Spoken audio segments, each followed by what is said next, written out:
Hi ಗೆಳೆಯರೇ, Ramya GK story ಚಾನೆಲ್ಗೆ ಸ್ವಾಗತ. ಪ್ಲೀಸ್ ನನ್ನ ಚಾನೆಲ್ ಅನ್ನು ಸಪೋರ್ಟ್ ಮಾಡಿ, ಕನ್ನಡಿಗರ ಚಾನೆಲ್ ಅನ್ನು ಬೆಳೆಸಿ. ಕತೆ ನಿಮಗೆ ಇಷ್ಟವಾದರೆ ಪ್ಲೀಸ್ ಲೈಕ್ ಮಾಡಿ, ಶೇರ್ ಮಾಡಿ, ಸಬ್ಸ್ಕ್ರೈಬ್ ಮಾಡಿಕೊಳ್ಳಿ.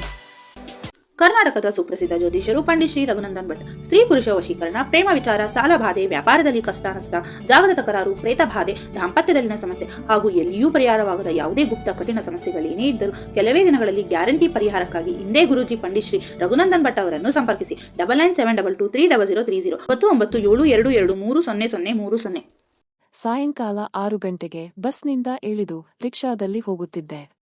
ಶಿವಮೊಗ್ಗ ನನಗೆ ಚೆನ್ನಾಗಿ ಪರಿಚಿತವಾದ ಊರು ಆಗಿದ್ದರಿಂದ ಅತ್ತೆಯ ಮನೆಯ ವಿಳಾಸವನ್ನು ಕಂಡುಕೊಳ್ಳುವುದು ದೊಡ್ಡ ಕಷ್ಟವೆಂದು ತೋರಲಿಲ್ಲ. ಮಾವ ಇತ್ತೀಚೆಗೆ ಬೆಂಗಳೂರಿನಿಂದ ವರ್ಗಾವಣೆಯಾಗಿ ಬಂದಿದ್ದಾರೆ. ಅತ್ತೆ ನನ್ನ ಅಪ್ಪನ ಸಹೋದರಿಯಾಗಿದ್ದರಿಂದ ನನ್ನ ಚಿಕ್ಕ ವಯಸ್ಸಿನಲ್ಲಿ ನಾವು ಆಗೊಮ್ಮೆ ಈಗೊಮ್ಮೆ ಭೇಟಿಯಾಗುತ್ತಿದ್ದೆವು. ಕಳೆದ 4 ವರ್ಷಗಳಿಂದ ನಾನು ಇಂಜಿನಿಯರಿಂಗ್ ಓದುತ್ತಾ ಬಿಸಿಯಾಗಿದ್ದರಿಂದ ಸಂಬಂಧಿಕರನ್ನು ಯಾರನ್ನೂ ಭೇಟಿಯಾಗಲು ಅವಕಾಶ ಇರಲಿಲ್ಲ. ಇತ್ತೀಚೆಗೆ ಪರೀಕ್ಷೆಗಳು ಮುಗಿದಿದ್ದರಿಂದ ಫಲಿತಾಂಶಗಳು ಬರುವವರೆಗೆ ಕೆಲವು ದಿನಗಳನ್ನು ಕಳೆಯಲು ಅಮ್ಮ ನನ್ನನ್ನು ಅತ್ತೆಯವರ ಊರಿಗೆ ಕಳುಹಿಸಿದಳು. ಅತ್ತೆ ಮತ್ತು ಮಾವನಿಗೆ 2 ಮಕ್ಕಳು.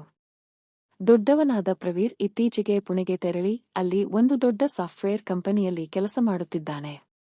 ಎರಡನೆಯವಳು ಸುನೀತಾ ಇಂಜಿನಿಯರಿಂಗ್ ಮೊದಲ ವರ್ಷ ಓದುತ್ತಿದ್ದಾಳೆ. ಯಾವಾಗಲೂ ಉತ್ಸಾಹದಿಂದ ಕೂಡಿದವಳಿದು.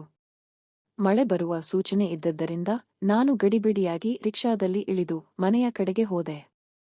ದೂರದಿಂದ ನೋಡಿದಾಗ ಮನೆ ಚಿಕ್ಕದಾಗಿ ಕಾಣಿಸಿತು. ಮನೆಯ ಸುತ್ತ ದೊಡ್ಡದಾದ ಕಂಪೌಂಡ್ ಇತ್ತು. ಕಾಲಿಂಗ್ ಬೆಲ್ ಒತ್ತಿದಾಗ ಕೆಲಸದವಳು ಬಾಗಿಲು ತೆರೆದಳು.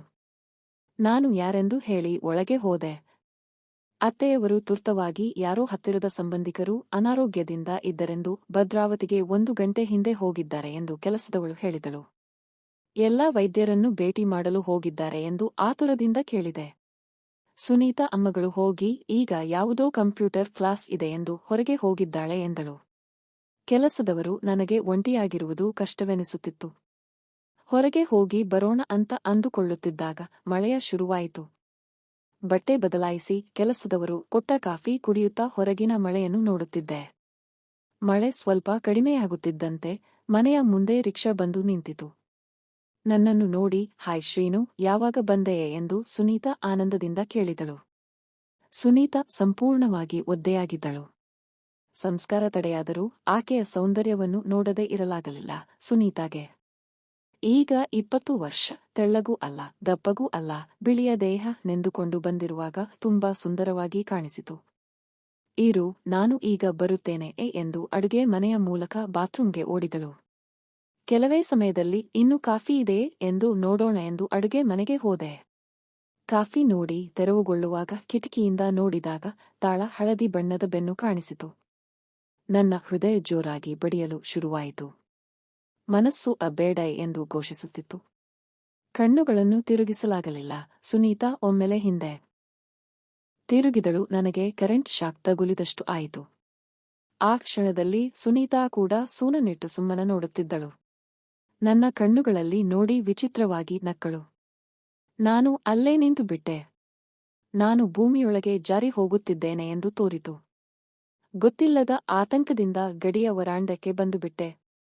ಹೃದಯ ಇನ್ನೂ ಜೋರಾಗಿ ಬಡಿಯುತ್ತಿತ್ತು. ಸುನೀತಾಗೆ ಗೊತ್ತಾಯಿತೆ ಎಂಬ ಗೊತ್ತಿಲ್ಲದ ಭಯ ನನ್ನನ್ನು ಆವರಿಸಿತು. ಮನಸ್ಸು ಶಾಂತವಾಗಲೆಂದು ಟೇಬಲ್ ಮೇಲಿದ್ದ ಇಂಡಿಯಾ ಟುಡೇ ಪತ್ರಿಕೆ ಓದುತ್ತಾ ಕುಳಿತೆ. ಅರ್ಧ ಗಂಟೆಯ ನಂತರ ಬಾರೋ, ಊಟ ಮಾಡಿ ಮಾತಾಡೋಣ ಬಾ ಎಂದು ಸುನೀತಾ ಕರೆದಳು. ಊಟದ ಸಮಯದಲ್ಲಿ ತನ್ನ ಸ್ನೇಹಿತರು ಕಾಲೇಜು ಸಿನಿಮಾಗಳ ಬಗ್ಗೆ ತುಂಬಾ ಮಾತಾಡಿದಳು.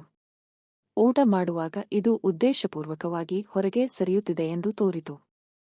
ಆಕೆಗೆ ಗೊತ್ತಿಲ್ಲದಂತೆ ನಾನು ಆ 2 ಅಮೃತದ ಕೊಡಗಳತ್ತ ದಿಟ್ಟಿಸಿ ಊಟ ಮಾಡಿದ್ದೇನೆ. ಸುಸ್ತಾಗಿದ್ದರಿಂದ ರೂಮ್ಗೆ ಹೋಗಿ ಡಬಲ್ ಕಟ್ ಮೇಲೆ ಹೊರಗಿದ್ದೆ. ನಿಧಾನವಾಗಿ ನಿದ್ರೆಗೆ ಜಾರಿದ್ದೆ. ಏನೋ ಆತಂಕದಿಂದ ಎಚ್ಚರವಾಗಿ ಎದ್ದೆ. ಗಾಳಿ ಕಿಟಕಿಗಳಿಗೆ ಬಡಿಯುತ್ತಿತ್ತು. ಹೊರಗೆ ಕತ್ತಲೆಯಾಗಿತ್ತು. ನನ್ನ ಪಕ್ಕದಲ್ಲಿ ಸುನೀತಾ ಮಲಗಿದ್ದಳು. ಕಿಟಕಿ ಮುಚ್ಚಿ ಮತ್ತೆ ಮಲಗಿದೆ. ಗಡಿಯಾರ ನೋಡಿದರೆ ರಾತ್ರಿ 2 ಗಂಟೆಯಾಗಿದೆ. ಪಕ್ಕದಲ್ಲಿ ಸುನೀತಾ ಇದ್ದಳು. ನನ್ನೊಳಗೆ ಗೊತ್ತಿಲ್ಲದ ಆತಂಕ ಶುರುವಾಯಿತು. ಪುಸ್ತಕದಲ್ಲಿ ಓದಿದ್ದು ಬಿಟ್ಟರೆ ಎಂದು ಹೆಣ್ಣಿಗೆ ಇಷ್ಟು ಹತ್ತಿರ ಮಲಗಿರಲಿಲ್ಲ. ಮೆದುಳು ಮೊಂಡಾಗಿತ್ತು. ಬೆಡ್ ಲೈಟ್ ಬೆಳಕಿನಲ್ಲಿ ಸುನೀತಾ ಸುಂದರವಾಗಿ ಕಾಣಿಸುತ್ತಿದ್ದಳು. ಆಕೆಯ ಕತ್ತು ಭುಜಗಳು ಶಿಲ್ಪಕ್ಕೆ ಒಗ್ಗೊಂಡಂತೆ ಅತಿ ನಿರಾಳವಾಗಿದ್ದವು. ಸುನೀತಾಳ ಸೌಂದರ್ಯ ನನ್ನನ್ನು ಹುಚ್ಚುನನ್ನಾಗಿ ಮಾಡತೊಡಗಿತು. ತಡೆಯಲಾಗದೆ ಪಾಪ ಪುಣ್ಯ ಮರೆತು ನಿಧಾನವಾಗಿ ಅವಳ ಹತ್ತಿರಕ್ಕೆ ಜರುಗಿ ಸೊಂಟದ ಮೇಲೆ ಕೈ ಇಟ್ಟೆ. ಹೃದಯ ಜೋರಾಗಿ ಬಡಿಯಿತು. ನಿಧಾನವಾಗಿ ಸೊಂಟದ ಮೇಲೆ ಕೈಯಿಂದ ಸ್ಪರ್ಶಿಸುತ್ತಾ ನನ್ನ ಕಾಲನ್ನು ಆಕೆಯ ಮೇಲೆ ಇಟ್ಟೆ. ಹಾಗೆ ಕೈಯಿಂದ ಭುಜದ ಮೇಲೆ ಒತ್ತಲು ಶುರುಮಾಡಿದೆ. ಸುನೀತಾ ಆ ಕಡೆ ಮುಖ ಮಾಡಿ ಮಲಗಿದ್ದವಳು ನಿಧಾನಕ್ಕೆ ಇತ್ತ ತಿರುಗಿದಳು. ನನ್ನ ಕೈಯನ್ನು ಸೊಂಟದ ಮೇಲೆ ಇಟ್ಟು ಒತ್ತಿದೆ.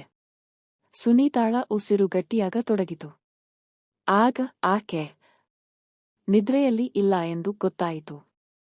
ಸುನೀತಾ ಇನ್ನಷ್ಟು ಗಟ್ಟಿಯಾಗಿ ಉಸಿರಾಡಿ ಯಾವುದೇ ಪ್ರತಿರೋಧ ತೋರಿಸುತ್ತಿರಲಿಲ್ಲ. ಇದು ನನ್ನನ್ನು ಆಶ್ಚರ್ಯ ಮತ್ತು ಆನಂದದಲ್ಲಿ ಮುಳುಗಿಸಿತು. ಸುನೀತಾ ಸೊಂಟವನ್ನು ಸ್ವಲ್ಪ ಕದರಿಯುತ್ತಾ ನಿಧಾನವಾಗಿ ತನ್ನ ಬಲಗಿನಿಂದ ನನ್ನ ಮೇಲೆ ಕೈಯಿಟ್ಟಳು. ಆಕೆ ಪೂರ್ತಿಯಾಗಿ ಸಹಕರಿಸುತ್ತಿದ್ದಾಳೆ ಎಂದು ತಕ್ಷಣ ಗೊತ್ತಾಯಿತು. ಹಾಗೆ ಕೈ ಇಡದೆ ಕೆಲಸ ಮಾಡೋಣ ಎಂದು ಮುಂದುವರೆದೆ. ಆಕೆ ಮೆಲ್ಲಗೆ ಉಸಿರಾಡುತ್ತಿದ್ದಳು. ಹೊರಗೆ ಮಳೆ ಜೋರಾಗಿ ಸುರಿಯುತ್ತಿದೆ.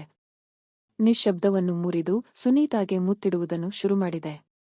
ಕೈಗಳಿಂದ ತೋಳುಗಳಲ್ಲಿ ಬೆರಳುಗಳಿಂದ ಸುಲಭವಾಗಿ ಆಡಿಸುತ್ತಿದ್ದಾಗ ಆಕೆ ಬಿಗಿಯಾಗಿ ನಗುತ್ತಿದ್ದಳು. ಹಾಗೆ ಸ್ವಲ್ಪ ಹತ್ತಿರಕ್ಕೆ ಜರುಗಿ ಹೊಟ್ಟೆ ಮೇಲೆ ಬೆರಳುಗಳಿಂದ ಆಡಿಸುತ್ತವಳಿಗೆ ಕಚ್ಚುಗುಳಿ ಇಟ್ಟೆ. ಶ್ರೀನು, ಬೇಡ, ಇನ್ನು ನಗಲಾರೆಯೇ ಎಂದು ಸುನೀತಾ ಮೆತ್ತಗೆ ಹೇಳಿದಳು. ನಗದಿದ್ದರೆ ಏನು ಮಾಡ್ತೀಯಾ ಎಂದೆ. ನೀನು ಏನು ಮಾಡಮ್ಮ ಅಂತೀಯೋ ಅದನ್ನೇ ಮಾಡ್ತೀನಿ ಎಂದು ಆಕೆ ನನ್ನತ್ತ ಆ ರೀತಿ ನೋಡುತ್ತಾ ಹೇಳಿದಳು. ತಪ್ಪು ಅಲ್ವಾ ಎಂದೆ.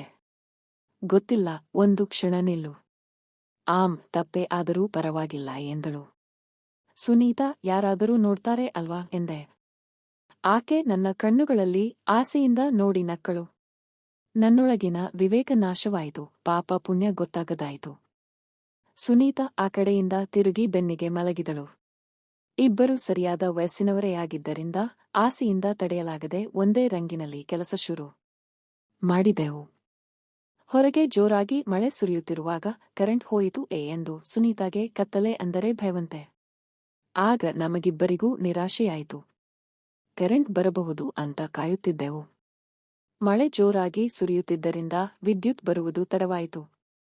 ಸುಮಾರು 1-2 ಗಂಟೆ ಆಗುತ್ತಿತ್ತು. ಅವಳನ್ನು ಹಲವು ಬಾರಿ ಕೇಳಿದೆ. ಕತ್ತಲೆ ಇದ್ದಾರೆ, ಇರಲಿ, ಏನು ಆಗೋಲ್ಲ, ಬಾ ಎಂದು. ಆದರೆ ಆಕೆ ಒಪ್ಪಲಿಲ್ಲ. ಹೀಗಲ್ಲ, ಈಗ ಒಂದು ವೇಳೆ ಕರೆಂಟ್ ಬಂದರೂ ಮೂಡ್ ಆಫ್ ಆಗಿಬಿಟ್ಟಿದೆ, ಮತ್ತೆ ಮಾಡಿಬಿಡೋಣ ಅಂತೀಯಾ?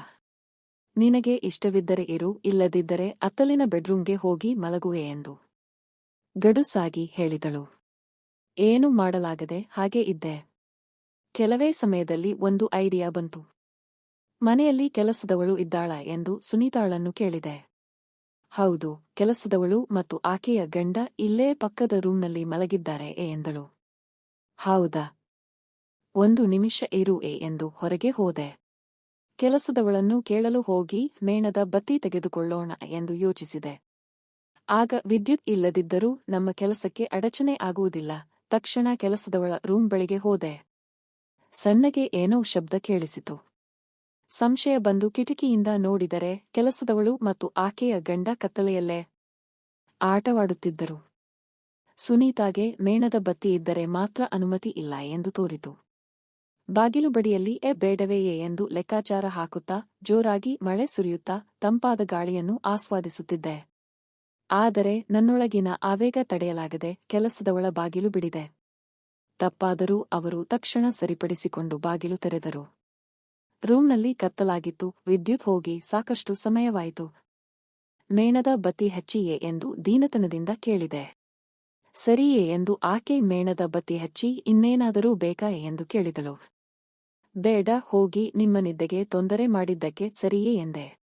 ಅದೆಲ್ಲ ಯಾಕೆ? ಪರವಾಗಿಲ್ಲ ಎಂದು ಆಕೆ ಹೊರಟು ಹೋದಳು.